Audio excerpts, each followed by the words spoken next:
नमस्कार स्टूडेंट्स, मेरे YouTube channel math with JP sir में आपका हार्दिक स्वागत है। हमने derivative of an arc, curvature, 2 chapter complete कर लिए। अब हम बात करने वाले हैं आंशिक अवकलन। यूनिट नंबर फर्स्ट है, उसका 3rd चैप्टर है आंशिक अवकलन, पार्शियली डिफरेंशिएशन। तो पार्शियली डिफरेंशिएशन होता क्या है, इसका गुणांक क्या होता है, उसको लिखते हैं किस प्रकार से, रिप्रेजेंट कैसे करते हैं और इनको सोल्व किस तरह से करते हैं, इसके बारे में हम डिस्कस करेंगे, है ना। अब जैसा कि हम जानते हैं कि डिफरेंशिएशन करते हैं तो उसमें यदि 2 वेरिएबल होते हैं तो एक दूसरे पे क्या होते हैं, डिपेंडेंट होते हैं। जबकि आंशिक अवकलन में क्या होता है कि एक वेरिएबल है वो 2 या 2 से अधिक पे डिपेंड कर सकता है। जैसे साधारण अवकलन की बात करें तो वो y बराबर एफ एक्स की फॉर्म बनाता है, ऐसे ही बनाता है। इसका अर्थ है कि y है वो x पे डिपेंड कर रहा है, क्योंकि जैसे जैसे x चेंज होगा वैसे वैसे y चेंज होगा। लेकिन यदि आंशिक अवकलन की बात करें तो आंशिक अवकलन है वो x और y दोनों पे डिपेंड करता है। जैसे ही मैंने x को चेंज किया z चेंज होगा, इसी तरह से जैसे ही मैंने y को चेंज किया तो यहां से मेरे पास क्या होगा, z भी चेंज होगा। तो इन चेंज होने की कंडीशन में यदि वेरिएबल फंक्शन दो या दो से अधिक पे डिपेंड है तो उस कंडीशन में क्या करते हैं, उसका पार्शियली डिफरेंशिएशन करते हैं। ठीक है। अब देखो गुणांक क्या होता है, गुणांक में डेफिनेशन लिखना, यदि z 2 चर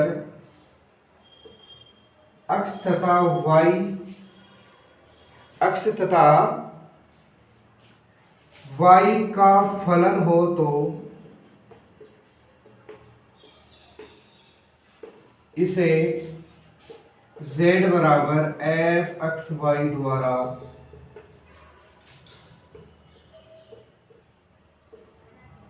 निरूपित किया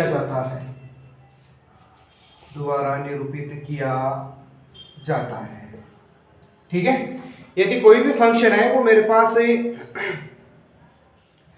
z बराबर या z है वो x और y का फलन होता है, तो x और y का फलन होने की कंडीशन में उसको हम क्या लिखेंगे, z बराबर x और y, ऐसा लिखेंगे।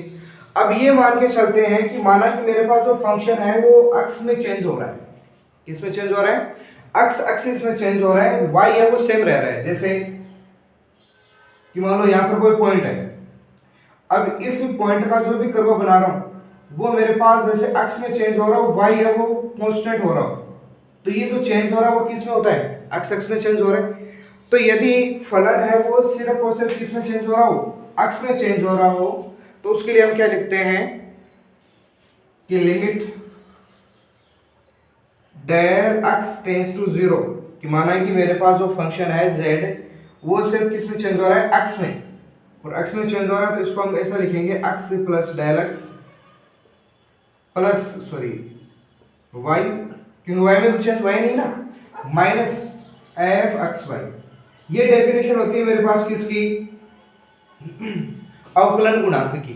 लेकिन जब फलन x और y का आ जाता है तो उसको हम क्या बोलते हैं, अवकलन गुणांक। और अवकलन गुणांक किसका होगा, फिर वो आंशिक अवकलन गुणांक होगा, जिसे एफ डैश z द्वारा निरूपित करते हैं, है ना। इसी तरह से यदि फलन y के अकॉर्डिंग चेंज हो, किसके अकॉर्डिंग चेंज हो, y के अकॉर्डिंग चेंज हो, और यदि y के अकॉर्डिंग चेंज होगा तो अब की बार चेंज कौन होगा, y चेंज होगा, जिसको इस तरह से रिप्रेजेंट किया जाता है अपॉन डेल y, और यहां से वैल्यू होगी एफ डैश z। अब देख रहे हैं दोनों में फर्क क्या है, तो इसको हम बोलेंगे आंशिक अवकलन x के सापेक्ष,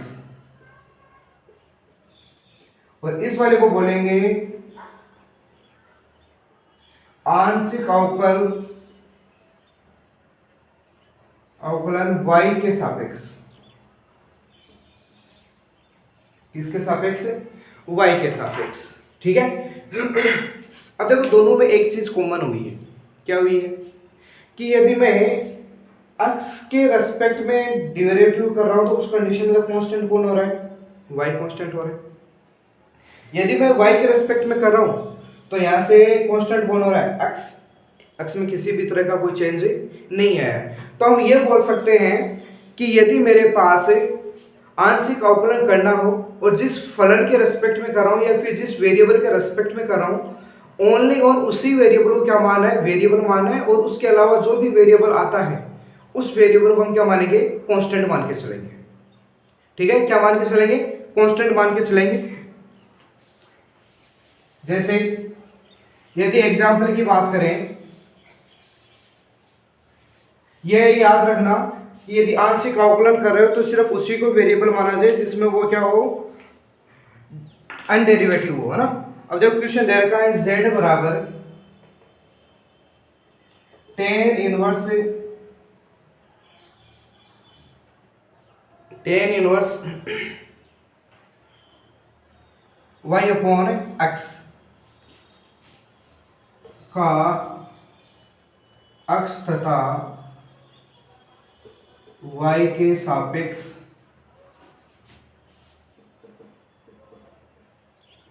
आंशिक अवकलन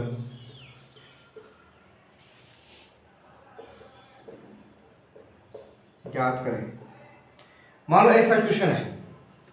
अब इस क्वेश्चन को सॉल्व करने के लिए हमारे को क्या करना पड़ेगा? एक बार x के रेस्पेक्ट में डेरिवेटिव, एक बार y के रेस्पेक्ट में डेरिवेटिव। ध्यान ये रखना है कि यदि मैं x के रेस्पेक्ट में कर रहा हूं तो y वाला कांस्टेंट, और यदि y के रेस्पेक्ट में कर रहा हूं तो x वाला भी कांस्टेंट।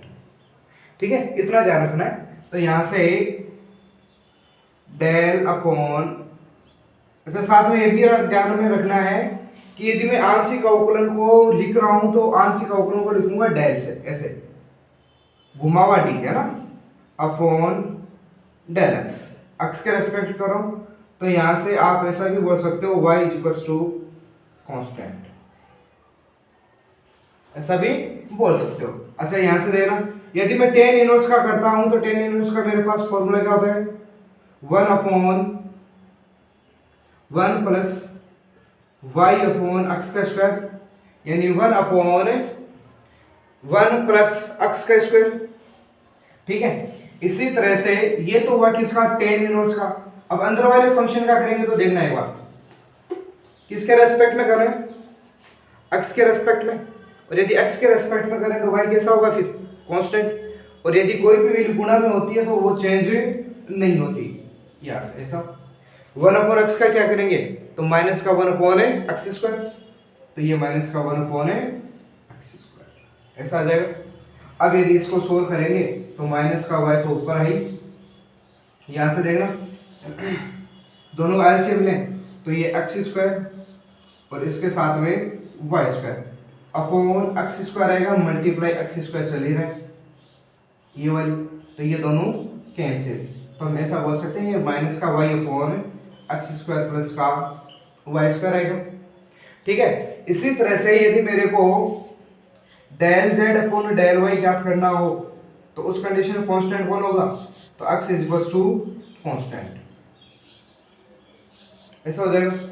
अब देखो इसका डिफरेंशिएशन करो तो वापस tan इनवर्स का तो वही होगा 1 प्लस y अपॉन x का स्क्वायर डॉट, अंदर वाले फंक्शन का करेंगे y अपॉन x का। अब देखो y अपॉन x का कर रहा हूं तो यहाँ कांस्टेंट कौन है? x है, यानी 1 अपॉन x कैसा हो गया? कांस्टेंट। और y के साथ में क्या चल रहा है? वो मल्टीप्लाई में चल रहा है, और यदि y के साथ में मल्टीप्लाई में चल रहा है तो वो कैसा माना जाएगा? As a constant. तो इसको तो ऐसा कैसे रहने देंगे 1 अपॉन x, और y का क्या हो जाएगा? तो y का y के रेस्पेक्ट में डेरिवेटिव 1, ये वैल्यू आएगी। अब यहां से देखो इसको सोल्व करो तो ये 1 अपॉन x स्क्वायर प्लस का y स्क्वायर, यहां से x स्क्वायर है, दोनों कैंसिल में, एक ये दोनों कैंसिल और वो वैल्यू पर चली जाएगी कुछ इस तरह से। तो इस तरह से हम क्या करते हैं? डेरिवेटिव्स को फाइंड आउट करते हैं कि उनका किस तरह से अपन सोल्व करते हैं। अब जो आगे की नेक्स्ट क्लास होगी उनमें अपन क्वेश्चंस के बारे में बात करेंगे, समघात अवकलन के बारे में बात करेंगे कि यदि होमोजेनियस फंक्शन है तो उसको किस तरह से सोल्व करते हैं। उसके साथ में आयलर वैल्यू आएगी, है ना, आयलर फलन आएंगे, तो आयलर फलन को किस तरह से सोल्व करते हैं, इन सब के बारे में हम पूरा डिस्कस करेंगे नेक्स्ट क्लास में। तब तक इस वीडियो को देखें, लाइक करें, शेयर करें, सब्सक्राइब करें, और पीछे के जो वीडियोज हैं उनको भी देखें साथ में, ठीक है।